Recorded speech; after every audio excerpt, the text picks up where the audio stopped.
menjaga warung itu kayak apa ya? Penjara di luar Tahanan. tahanan. Kalau saya sih sebelum jaga warung bagian pertukangan.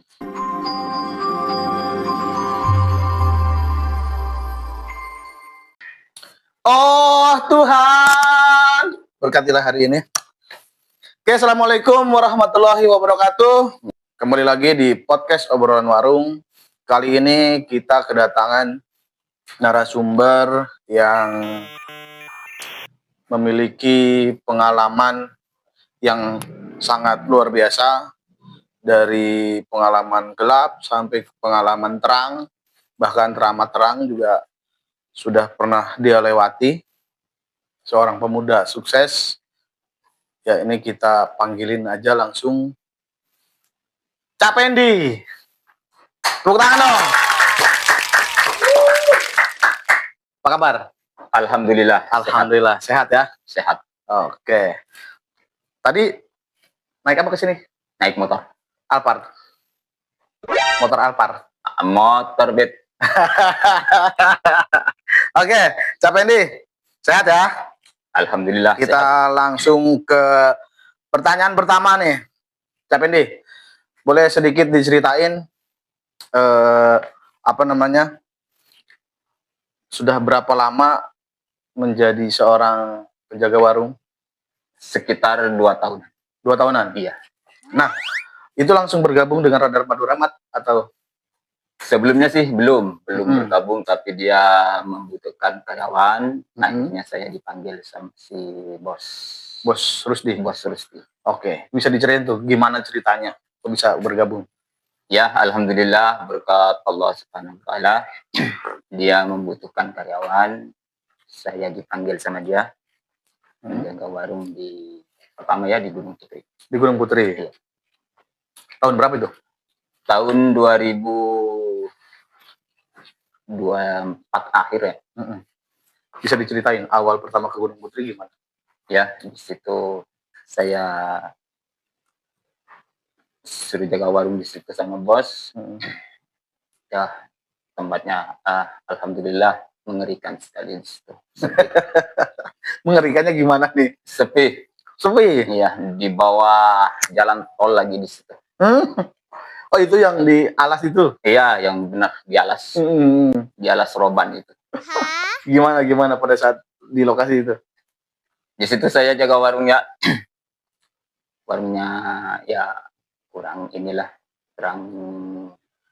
omsetnya kurang. Terus saya benerin warung itu. Ya kayak cerita kemarin itulah, saya dilanjutin ini ya. Iya. Omsetnya kurang, akhirnya saya rintis dari awal. Oke. Dari situ. Ya, bagaimana sih cara orang merintis? Jaga warung, belanja sehari 3 kali lah bang. Dapat 300 saya belanja, dapat 400 saya belanja, ya mengejar omset. Alhamdulillah sih. Selama 4 bulan jalan, mulai omset 2 juta. Alhamdulillah nyampe 7 juta. 7 juta, 10 juta ya sampai ya? 10 juta belum. Oke, pada saat itu? Ya, sepengetahuan saya ada di situ 7, 6 itu sudah main. 7, 6, 7 ya. Gitu. Itu udah bagus ya kalau segitu? Alhamdulillah bagus itu sudah warung. Oke. Selama berapa bulan itu dari pertama itu? 4 bulan jalan itu. 4 bulan jalan? 4 bulan jalan. Berarti pertama kali dikasih warung teh memang lokasinya yang nggak strategis? Nggak strategis. Oke. Tapi bisa ya sampai omset segitu? Alhamdulillah bisa di situ. Tuh bisa diceritain nggak gimana kok caranya dari omset yang minim sampai naik? Di situ saya pengambilan untung nggak terlalu besar. Oke, yang penting jalan, omset naik. Itu prediksi saya. Akhirnya berhasil. Alhamdulillah berhasil. Meskipun omset pendapatan kecil, penghasilan kecil, yang penting saya ngejar omset setiap bulan. Nah, itu kan ibaratnya mah lagi di tes kali ya? Ya, sama bos SD. Intinya kepercayaan lah. Oke. Apa dia benar-benar mengelola warung, apa tidak, seperti itu. Akhirnya dibuktikan dengan Akhirnya saya buktikan sama dia, alhamdulillah warungnya bagus. Nyampe sekarang pendapatannya juga bagus. Saya cek kemarin di situ, alhamdulillah bagus. alhamdulillah ya, berkat kerja keras, Ya, kejujuran. terutama. Oke, sebelum kita melebar lagi ke perwarungan, boleh tahu nggak sih ini, Cak Pendi, sebelum jaga warung tuh aktivitasnya apa? Kalau saya sih sebelum jaga warung bagian pertukangan. Pertukangan. Oke. Padahal di pertukangan juga menjanjikan ya? Menjanjikan. Sama kalau pendapatan cuman 5, gaji saya sama sebulannya hitungannya sama. Nah, pada akhirnya kenapa lebih memilih untuk menjaga warung? Nah, disitulah saya ingin menjaga warung. Satu ya, jaga warung itu tenang, nggak diusik sama orang, tenang, pikiran tenang. Di situ terus Bareng keluarga juga. ya sama keluarga ngumpul. Sedikit demi sedikit saya ingin ilmu dari pewarungan itu. Berarti sekarang alhamdulillah ilmu itu saya sudah dapatkan. Sudah dapatin ya. Nah, kalau jaga warung tuh bareng siapa? Sama istri. Sama istri. Sama istri. Tapi semua keluarga dilibatin nggak sih? Ya, dilibatin. Kalau istri saya sakit pulang, jadi anak saya dipanggil. Oke. Harus dilibat seperti itu. Gantian. Kenapa tuh dilibatin? Ya, karena dilibatin Bang, ini apa, penjaga warung itu kayak apa ya, penjara di luar tahanan. Nggak bisa keluar kemana-mana, badan ini terikat. Seperti itu. Waktu kita istirahat harus istirahat. Sesudah belanja kita harus istirahat, tidur. Seperti itu. Tapi kan makanya ngelibatin keluarga juga kan menjanjikan dong. Ya, menjanjikan. Alhamdulillah. Alhamdulillah dong. Sudah bisa memperbaiki dong. Ya. Alhamdulillah sih, berkat warung Madura ada pendapatannya meskipun sedikit-sedikit lah. Bisa lah. Bisa. Cukup ya? Cukup. Lebih dari cukup. Alhamdulillah. Oke, Cak. Biasanya kan apalagi kan Cak Pendi ya, sama istri. Ya. Kita tahu kan warung Madura kan 24 jam. 24 jam nggak pernah tutup. Nah, itu kan Cak Pendi kan punya anak kecil juga. Ada. Terus itu gimana caranya bercinta tuh, Kak? Itu pertanyaan yang sangat mengerikan. Mungkin teman-teman juga pada penasaran. Iya, benar. Oke. Semua orang ini memang penasaran. Gimana caranya sih orang jaga warung pulangnya kok bisa hamil? Itu timbul pertanyaan semua orang memang. Oke. Jadi pengalaman saya, ini pengalaman saya sih, itu secara bercinta, kalau malam enggak ya, cuman paginya seperti itu. Di jam-jam sepi? Jam-jam sepi, jam 10, jam 9-an, itu kan sudah sepi. Orang berangkat kerja sudah ini.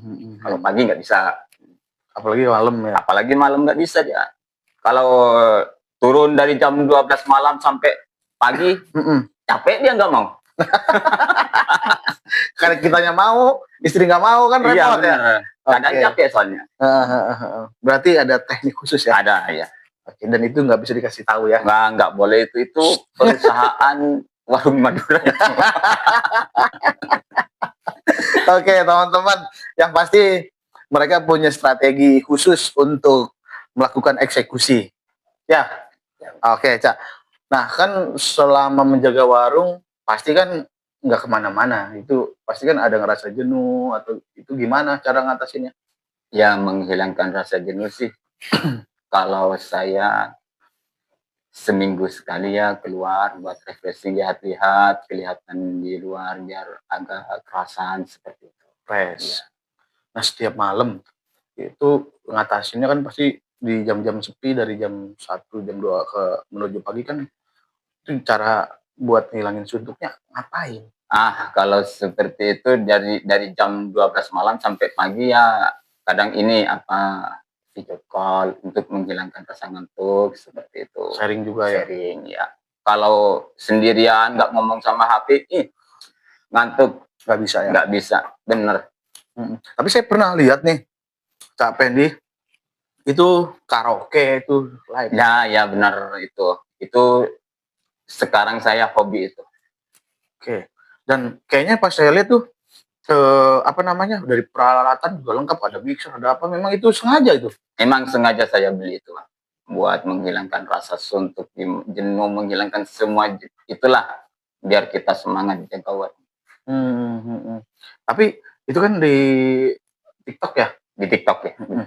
Nah, kan namanya lab kita tahu pasti ada aja yang ngasih gift, itu ada menambah penghasilan nggak sih? Kalau cuman itu sih ada sih penghasilan sedikit-sedikit, itu kan sekedar hiburan, Bang. Nggak boleh di ini ya. Nggak jadi yang utama ya? Nggak, jangan diutamakan, jadi cuman hiburan doang. Nah, warung Madura kan udah terkenal nih. Kiamat buka setengah hari. Itu gimana tuh ceritanya? Itu kan warung Madura, kiamat masih buka setengah hari. Itu cuman kata pepatah. Istilah. Oke. Istilah itu. Soalnya kan dia nggak pernah tutup 24 jam. Full. Ada yang bilang 25 jam. 25 jam. Oke. Hari raya biasanya tutup nggak sih? Nggak pernah tutup. Itu gimana sholat Id? Sholat Idnya pagi kan istri dibangunin. Mau sholat dulu. Luar biasa, teman-teman, tepuk tangan dong. Berarti manajemen waktunya teman-teman warung Madura tuh luar biasa ya? Luar biasa. Dia memang pekerja keras, pejuang receh. Oke. Nah, gimana tuh caranya ngebagi waktu untuk sip-sipan gantian sama istri? Kalau sama istri sih ada yang bilang per 4 jam. Kalau saya sendiri enggak. Kalau istri saya sudah ngantuk, dia istirahat. Oke. Kemudian diambil alih oleh capek. Iya, meskipun saya ngantuk berat, saya tahan dikit lah. Kasihan. Nah, Cak, gimana caranya nentuin harga barang? Sementara kan di minimarket modern nih harganya lebih tinggi tuh gimana sih? Kalau di warung Madura sih emang keuntungan nggak terlalu besar, Bang. Oh, ngambil tipis ya? Ngambil tipis. Dia yang penting jalan lancar, omset dikejar bagus, seperti itu. Nggak jual rugi. Nggak jual rugi, asalkan ada penghasilan meskipun sedikit. Yang penting keluar barang? Yang penting keluar barang bisa berputar kayak roda. Nah, itu belanjanya gimana? Dianterin atau kita? Kalau saya sih belanja nggak dianterin, belanja sendiri. Soalnya kalau dianterin ada yang kurang apa, kita harus belanja sendiri lagi. Oh, daripada 2 kali kerja. Iya, ketimbang saya bolak-balik, mending saya belanja sendiri. Setiap hari atau? Setiap hari. Setiap hari? Setiap hari belanja. Modal warung Madura itu pas-pasan, Bang. Bukan lebih stok, bukan. Gimana tuh pas-pasan? Pas-pasan itu. Maksudnya? Misalnya modal 10 juta itu, 10 juta itu yang diputar terus. Setiap harinya? Setiap hari. Oke. Bukan lebih modal kalau warung Madura. Makanya warung Madura itu yang ngelola harus pintar. Harus pintar ya? Harus pintar. Hitung-hitungan. Hitung-hitungan, harus pintar seperti itu. Saya ingat tuh, kalau dari Cak Pendi katanya logika. Ya, benar. Pakai logika, itulah yang dinamakan logika. Oke. Berarti nggak setiap bulan ya belanja, mas? Setiap hari? Enggak setiap bulan. Setiap hari, kadang sehari 2 kali, 2 kali. Nah, yang paling laku keras apa? Yang wajib. Yang wajib itu ya harus belanja itu diutamakan rokok. Rokok itu wajib itu. Setiap hari itu kadang sehari 2 kali itu ada yang kurang, harus belanja lagi. Sekali belanja rokok berapa juta? Tergantung pendapatan sih. Kalau pendapatannya yang kecil, seimbangkan seperti itu. Kalau pendapatan besar, harus seimbangkan juga. Nih, ini kan sekarang kan BBM kan lagi naik nih. Berpengaruh nggak? Berpengaruh itu, Bang.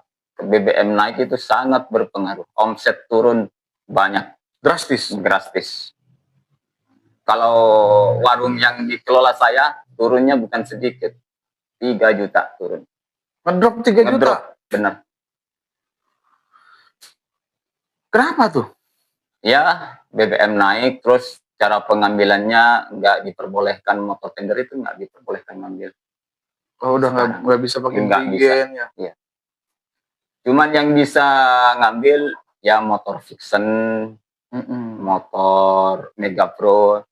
Saya sempat bilang sama karyawan POM, kalau motor Mega Pro dikasih 13, Vixen apa tender kasih juga 13, itu nggak apa-apa. Harusnya ya. Nggak bisa, malah dikasih bacaan tidak menerima motor tender. Gitu. Iya. Nah, ini kan sangat ini ya, apa namanya, sangat fatal ya dengan omset yang tadi itu. Sangat. Nah, harapannya nih kepada pemerintah dengan naiknya BBM dan langka Pertalite itu kayak gimana? Ya, mudah-mudahan Pertalite ini nggak dipersulitkan lagi ya. Ke belakang ini harus dipermudah. Kasihanlah sama bagian pewarungan. Harus ini banyak kebutuhan soalnya. Karena kan selain harga BBM yang naik, pasti kan kebutuhan yang lain juga naik tuh. Iya, naik juga. Kayak sembako dan lain-lain gitu. Sebagian naik. Akibat dari BBM. Akibat dari BBM. Oke. Semoga dari pemerintah punya solusi yang bijak ya untuk masyarakat, khususnya para pedagang kecil gitu. Dan kita sih berharap harga bahan bakar minyak nih bisa daya belinya tuh rendah ya untuk kita sebagai masyarakat kecil ya.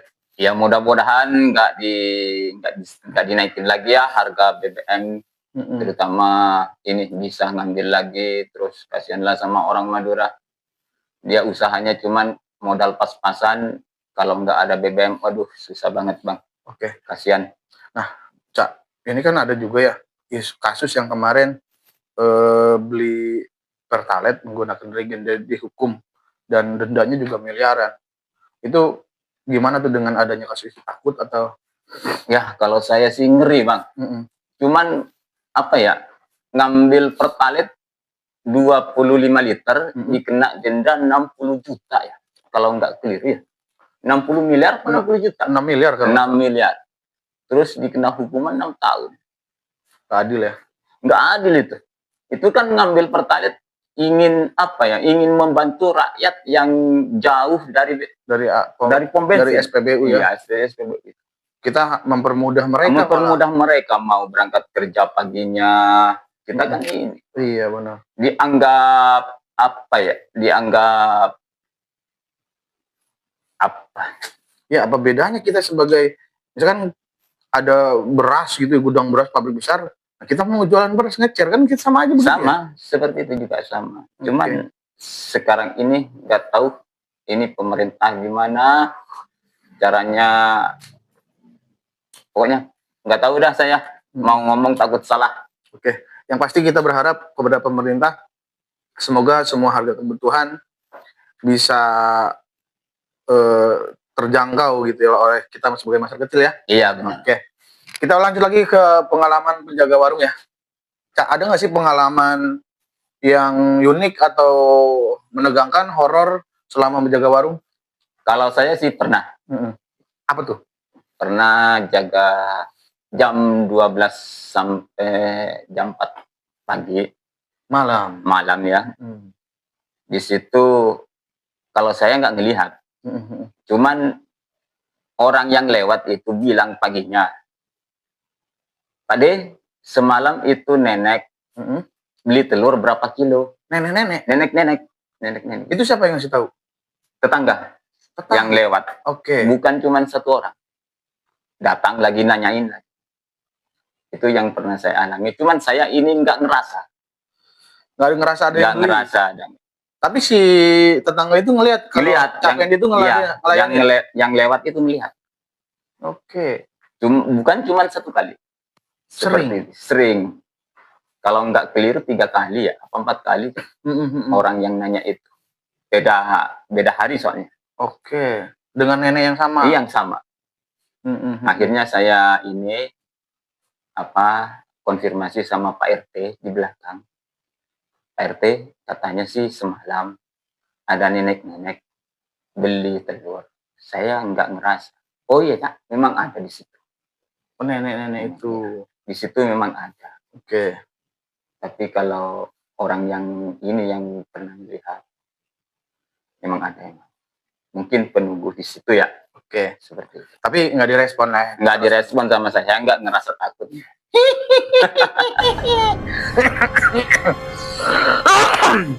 Tapi itu kan pengalaman horor. Pengalaman lucu Iya. ada nggak sih? Pengalaman lucu nggak ada. Nggak ada. Nggak ada. Pengalaman menegangkan? Menegangkan yang itu ada. Kalau untuk yang dibegal apa? Wah, belum pernah kalau saya. Pengetahuan saya belum. Seperti itu. Aman, alhamdulillah. Insya Allah ya. Oke, Cak. Nah, langsung nih ke pernah Kak, kan kayak tadi kan ada yang cerita ya, beberapa warung ada yang datang nih orang pribumi, misalkan orang asli situ, Cak, beli rokok tapi nanti uangnya, pernah nggak sih kayak gitu? Pernah, sering saya. Sering? Dikasih Sering. apa enggak? Dikasih. Oke. Tapi bayar? Malah kemarin saya kena. Kenanya? Maksudnya? Paginya dia. Kemarin yang jaga, sekarang saya jaga ini, kemarin pagi, dia beli jam malam. Istilahnya apa, softtek ya? Ya. Ya, lakinya dia beli. Dia duitnya 50.000. Saya nggak punya uang kembalian. Maaf bang, nggak punya uang kembalian. Oh iya Pak, saya balik lagi mau ngambil HP. Jadi mau bayar kiris. Ya, jadi softtek itu dibawa. Saya tunggu bang. Sampai 2 jam nggak kembali. Zong saya itu. Anggap saya kemalingan hidup saya. Itu sedekah ya. Ya, hitung-hitung sedekah. Saya alhamdulillah orang itu ngerjain saya. Mudah-mudahan rezeki saya banyak bertambah ya. Bertambah. Oke, nah kan ngadepin orang karakter pembeli kan banyak nih macem-macem. Itu Cak Pendi tuh apa namanya? Gimana cara ngadepin mereka? Ya harus konsisten lah seperti itu. Ada yang sengit, ada yang bentak-bentak, jengkelin ya. Ada yang menjengkelkan, ada yang lucu, banyak sih. Tapi kita sebagai penjaga warung supaya nggak kepancing. Kita sebagai penjaga warung harus melayani dengan ramah seperti itu. Tetap ya. Kecuali dengan baik.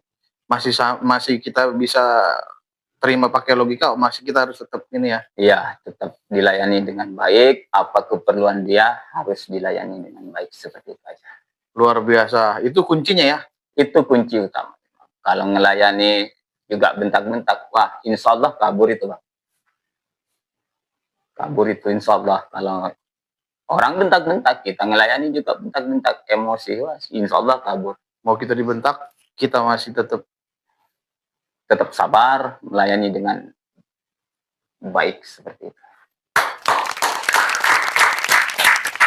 Luar biasa teman-teman. Jadi pesannya adalah ketika memang kita mendapatkan perlakuan tidak mengenakan dari pembeli atau dari customer kita, selama itu kita masih bisa masuk nalar dan kita terima pakai logika, kita masih tetap menjaga kesadaran dan kewarasan ya. Iya, seperti itu. Untuk keberlangsungan.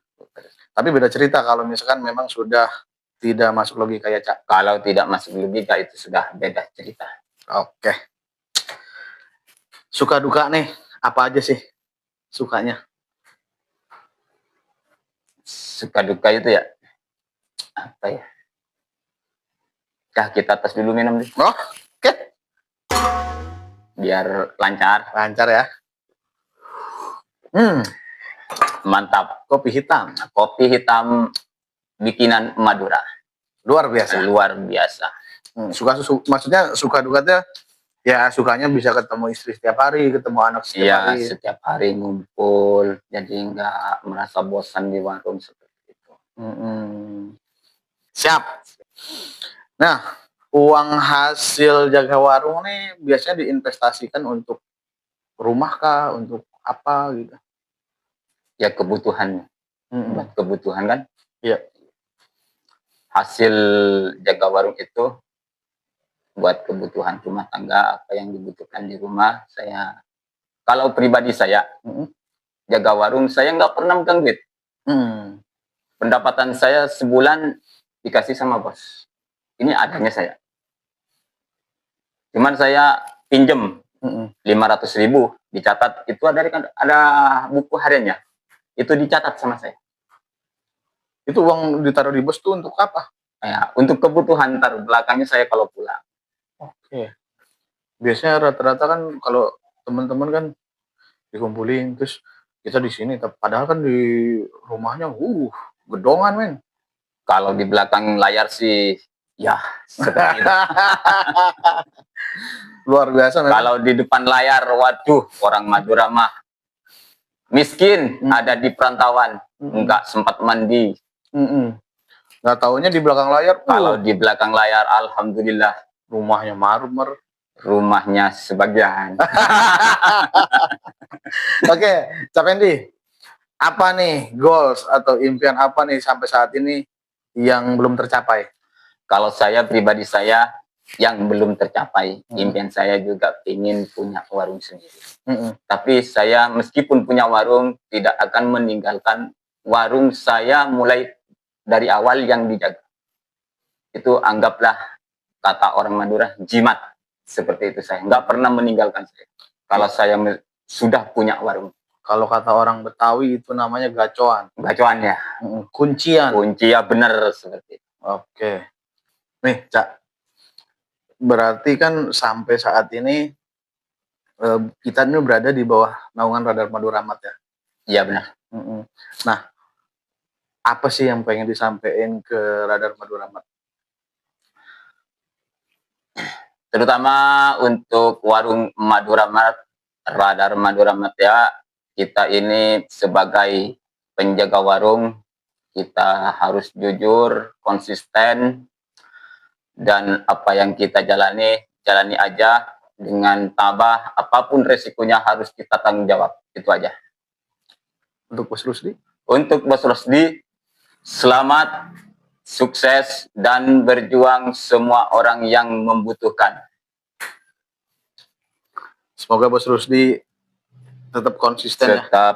Tetap konsisten, jaya terus, nggak ada rintangan apa-apa. Dan menjadi pribadi yang rendah hati, tetap membuka jalan bagi orang Membuka banyak. jalan orang yang membutuhkan. Terakhir, pesan untuk anak muda atau bagi teman-teman yang mau jaga warung, sekarang kan cari kerja susah ya. Susah banget. Nah, itu pesannya apa nih? Kan dengan perjuangan yang Mbak Cak Pendi alami, pesan buat teman-teman yang baru mau mulai. Pesan buat teman-teman yang baru ini ya, baru pemula jaga warung, sampean harus hemat, janganlah poya-poya sebelum menaiki gunung yang tinggi. Di atas gunung masih ada gunung, sampean harus berjuang keras sebagai orang Madura, jangan pantang mundur sebelum tumbang. Satu yang kita harus ingat. Satu yang kita harus diingat, jujur. Selain itu, tidak boleh. Harus jujur. Oke, teman-teman. Itulah yang selalu digembor-gemborkan oleh Bos Rusdi.